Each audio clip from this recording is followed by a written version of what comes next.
ಆದಿಯಲ್ಲಿ ಅದ್ವೈತ ಸಾರ್ವಭೌಮ ಚಕ್ರವರ್ತಿ, ವೇದಾಂತ ವಾರಿಧಿ, ಸಕಲ ಮತೋದ್ಧಾರಕ, ವೇದಾಂತ ಸಿದ್ಧಾಂತ ಸಮನ್ವಯ ಸೂತ್ರಿ, ಸಚ್ಚಿದಾನಂದ ಘನ ನಿತ್ಯ ಪರಿಪೂರ್ಣ, ಅನಾದ್ಯನಂತ ಲೀಲಾಮೂರ್ತಿ, ಕಲಿಯುಗದ ಕಾಮಧೇನು, ಕಲ್ಪವೃಕ್ಷ ಸ್ವರೂಪ, ಅಣಿಮಾದ್ಯಷ್ಟೈಶ್ವರ್ಯ ಸಿದ್ಧಿಗಳೊಡೆಯ ಶಿವಾವತಾರಿ ಶ್ರೀಮದ್ ಜಗದ್ಗುರು ಸಿದ್ಧಾರೂಢ ಮಹಾಸ್ವಾಮಿಗಳವರ ದಿವ್ಯ ಅಡಿದಾವರೆಗಳನ್ನು ಹೃತ್ಕಮಲದಲ್ಲಿ ಸ್ಥಾಪಿಸಿ ಸ್ಮರಿಸಿಕೊಳ್ಳುತ್ತಾ, ತತ್ಸ್ವರೂಪಿಗಳು ಪರಮಪೂಜ್ಯರು, ಪ್ರಾತಸ್ಮರಣೀಯರು, ಅನಂತ ಕಲ್ಯಾಣ ಗುಣಗಣ ಸಮನ್ವಿತ, ಅಕಾರಣ ಕರುಣಾಶಾಲಿ, ಶಿವಾದ್ವೈತ ಭೂಷಣ, ವೇದಾಂತ ವಾಗೀಶ ಗೀತೋತ್ತಮ ವೇದಾಂತಾಚಾರ್ಯ, ಅನಂತ ಶ್ರೀ ವಿಭೂಷಿತ, ಅನಂತ ಕಲ್ಯಾಣ ಗುಣಗಣ ಸಮನ್ವಿತ, ಶ್ರೋತ್ರಿಯ ಬ್ರಹ್ಮನಿಷ್ಠ ಸದ್ಗುರು ತಂದೆಯ ದಿವ್ಯ ಅಡಿದಾವರೆಗಳಲ್ಲಿ ದೀರ್ಘ ದಂಡವತ್ ಸಾಷ್ಟಾಂಗ ಪ್ರಣಾಮಗಳನ್ನು ಸಮರ್ಪಣೆಗೈಯುತ್ತ, ಪರಮಪೂಜ್ಯರು, ಪ್ರಾತಸ್ಮರಣೀಯರು, ಪ್ರಕ್ರಿಯಾದಿ ಗ್ರಂಥಗಳನ್ನು ಸಾಧಕ ವೃಂದಕ್ಕೆ ಅನುಭವ ಗೋಚರವೆನಿಪಂತೆ ಅಥ ಪರ್ಯಂತರ ಬೋಧಿಸುತ್ತಾ ಬಂದಿರುವ ಪೂಜ್ಯ ಗುರುದೇವರ ಅಡಿದಾವರೆಗಳಲ್ಲಿ ನತಮಸ್ತಕನಾಗಿ ಈ ಪವಿತ್ರ ವೇದಿಕೆಯ ಮೇಲೆ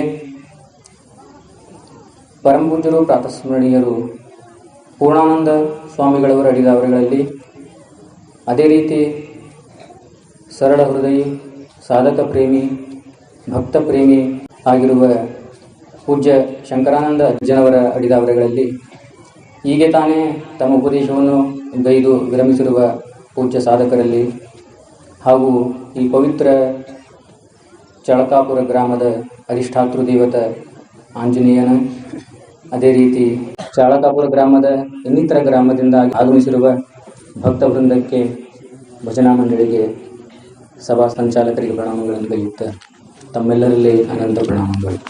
ಪ್ರತಿ ಅಮಾವಾಸ್ಯೆ ಸಾಯಂ ಪ್ರದೋಷ ಕಾಲದಲ್ಲಿ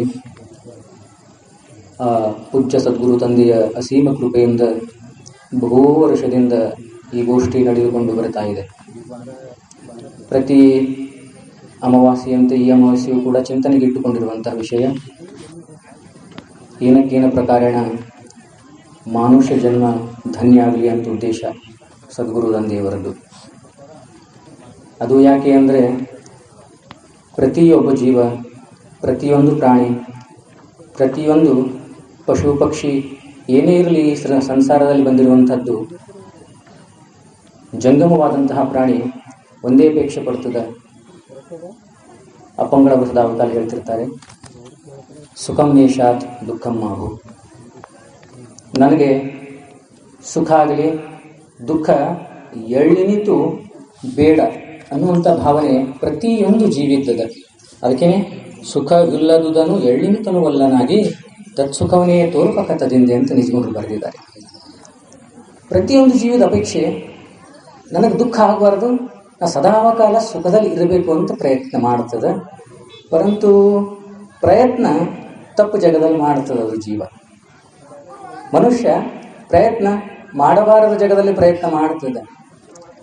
ಮಾಡುವಷ್ಟು ಮಾಡೋದಿಲ್ಲ, ಮಾಡಬೇಕಾಗಿರೋದಲ್ಲಿ ಮಾಡೋದಿಲ್ಲ. ಇದು ಸಮಸ್ಯೆ ಇದೆ.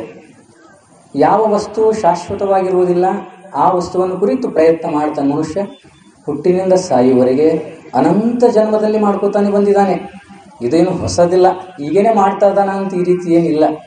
ಬಹು ಜನ್ಮದಿಂದ ಮಾಡ್ಕೋತ ಬಂದಾನವನು. ಪ್ರತಿಯೊಂದು ಜೀವಿ ಇದೇ ಪ್ರಯತ್ನದಲ್ಲ. ಅದಕ್ಕೆ ಈ ಜೀವನರು ಭಾಳ ಸುಂದರವಾಗಿ ಬರ್ತಿದ್ದಾರೆ. ಅದಕ್ಕೆ ಅಂಥ ಸುಖ ಅದ. ಇವತ್ತು ಪ್ರಾಸಂಗಿಕವಾಗಿರುವಂಥ ವಿಷಯನೂ ಕೂಡ ಅದೇ ಇದೆ. ಏನು ವಿಷಯ ಏನಿದೆ ಹೀಗೆ ಪೂಜ್ಯರು ವಿಸ್ತಾರ ಮಾಡಿದ್ದಾರೆ, ಬಹಳ ಸುಂದರವಾಗಿದೆ. ಆರು ನಾನೊಂದು ವಿಚಾರಿಸು, ವಿಷಮ ಸಂಸಾರವಿದು ಕನಸೆಂದರಿ, ಮಾರ ಮರ್ದನ ಶಂಭುಲಿಂಗವನ್ನೊಲಿಸಿ ಗಂಭೀರ ಸುಖದೊಳಿರೆಂದರು ಪುವ ಅಂತ ಈ ರೀತಿ ಎರಡನೇ ಚರಣ ಇದೆ ವಿಚಾರಕ್ಕೆ. ಇಂದು ಈ ಪದ್ಯದ ಮುಕ್ತಾಯವೂ ಕೂಡ ಹೌದು. ಈ ಪದ್ಯದ ಪ್ರಾರಂಭದಲ್ಲಿನೇ ನಿಜಗೊಂಡ್ರು ಈ ಸುಖಕ್ಕೆ ಮೂಲ ಕಾರಣೀಭೂತನಾರು ಅಂದಾಗ ಸ್ಪಷ್ಟವಾಗಿ ಬರೆದರು, ಶ್ರೋತ್ರಿಯಂ ಬ್ರಹ್ಮನಿಷ್ಠಂ ಸ ಗುರುಮೇವಾಭಿಗಚ್ಚೇತ್ ಸಮಿತ್ಪಾಣಿ ಅನ್ನೋ ಈ ಅರ್ಥದ ಗೂಢಾರ್ಥದಲ್ಲಿ ಸದ್ಗುರುಗಳೇ ಈ ಸುಖಕ್ಕೆ ಮೂಲ ಕಾರಣೀಭೂತರದರ. ಅವರನ್ನು ಹೊರತು ಈ ಮುಂದೆ ಹೇಳುವಂತಹ ಸುಖವನ್ನು ಪ್ರಾಪ್ತಿ ಮಾಡಿಕೊಳ್ಳೋದಕ್ಕೆ ಯಾರ ಕೈಯಿಂದೂ ಸಾಧ್ಯ ಇಲ್ಲ. ಅವು ಎಂಥಪ್ಪ ಪುರುಷನೇ ಇರಲಿ, ರಾಜ ಮಹಾರಾಜ ಚಕ್ರವರ್ತಿ ರಾಜನೇ ಇರಲಿ, ಅಥವಾ ಯೋಗ ಸಿದ್ಧಿ ತಪಸ್ಸಿದ್ಧಿ ಅಣಿಮಾತ್ ಅಷ್ಟೈಶ್ವರ್ಯ ಸಿದ್ಧಿಗಳಿಂದಲೇ ಕೂಡಿಕೊಂಡಿರಲಿ, ಅವನಿಗೆ ಈ ಸುಖದ ಪ್ರಾಪ್ತಿ ಆಗೋದಿಲ್ಲ. ಪರಂತು ಈ ಸುಖದ ಪ್ರಾಪ್ತಿ ಆಗಬೇಕಾಗಿದ್ರೆ ಯಾರು ಈ ಸುಖವನ್ನು ಅನುಭವ ಮಾಡಿದರೆ ಆ ಸದ್ಗುರು ತಂದೆಯಿಂದ ಈ ಸುಖವನ್ನು ಪ್ರದಾನ ಮಾಡುವುದಕ್ಕಾಗುತ್ತೆ. ಶ್ರೀ ಗುರು ವಚನೋಪದೇಶವನ್ನು ಆಲಿಸಿದಾಗಲುವುದು ನರರಿಗೆ ಮುಕ್ತಿ. ಇದು ಸ್ಟೇಟ್ಮೆಂಟ್, ಇದು ಶಾಸ್ತ್ರದ ಒಂದು ಮಹಾಪುರುಷರ ಒಂದು ಪ್ರತಿಜ್ಞಾವಾಕ್ಯ. ಹೌದಾ? ಅದು ಎಂಥ ಸುಖ ರೀ ಅಂದರೆ, ಪೂಜ್ಯ ಗುರುದೇವರು ಬರೋರಿದ್ದಾರೆ, 2 ನಿಮಿಷದಲ್ಲಿ ಮುಗಿಸ್ತೀನಿ. ಬಹಳ ಸುಂದರವಾಗಿ ನಿಜಗುರು ಬರೆದ್ರು. ಏನಂತ? ಅದು ಎಂಥ ಸುಖ? ಸಾಕೆನಿಸದ ಸವೆಯದ ಬೇರೊಂದನು ಬೇಕೆನಿಸದ ಕಡೆಯೊಳು ತನ್ನ ಜೋಕೆ ಗುಂದದ ಸುಖವೇ ನಿಜ ಸುಖವೇ ನೀನು ನಿಖಿಳವೆನಿಸದೇಕೆ ಮುಖವಾಗಿರೆನ್ನುವುದು ಸುಖವೇ ಅಂತ ನಿಜಗುರು ಬರೆದ್ರು. ಅದು ಎಂಥ ಸುಖ ಅದ ರೀ? ಮನುಷ್ಯ ಅಪೇಕ್ಷೆ ಪಡ್ತಾನೆ ಅಂಥದ್ದು, ಪರಂತು ಪ್ರಯತ್ನ ಮಾಡ್ತಾನೆ. ಒಂದು ಕಡೆ ಅಪೇಕ್ಷೆಯಲ್ಲಿ ಯಾವುದೇ ತಪ್ಪಿಲ್ಲ, ಪ್ರಯತ್ನದಲ್ಲಿ ತಪ್ಪದ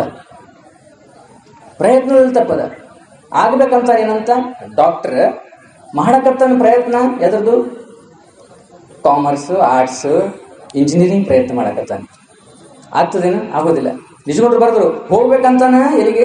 ಗಿರಿಶಿಖರಕ್ಕೆ, ಕೈಲಾಸ ಪರ್ವತಕ್ಕೆ ಹೊರಟಿದಾನೆ. ಹೆಂಗೆ? ಉತ್ತರಕ್ಕೆ ಹೋಗಬೇಕಾಗಿದೆ, ದಕ್ಷಿಣಕ್ಕೆ ಮುಖ ಮಾಡಿ ನಡೆದಿದ್ದಾನೆ.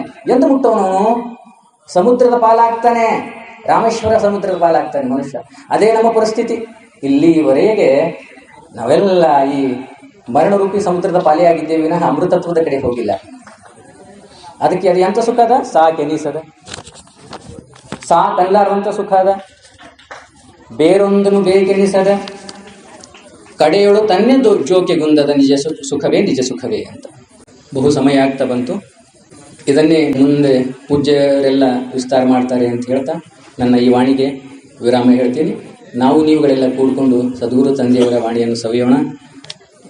ಅದೇ ನಮ್ಮ ಕಲ್ಯಾಣಕ್ಕೆ ಕಾರಣೀಭೂತವಾಗ್ತದೆ ಅಂತೇಳಿ ಈ ತೊದಲು ನುಡಿಗಳನ್ನು ಸದ್ಗುರು ತಂದೆಯ ದಿವ್ಯ ಅಡಿದಾವರುಗಳಲ್ಲಿ ಅರ್ಪಣೆ ಮಾಡುತ್ತಾ ಹರವು.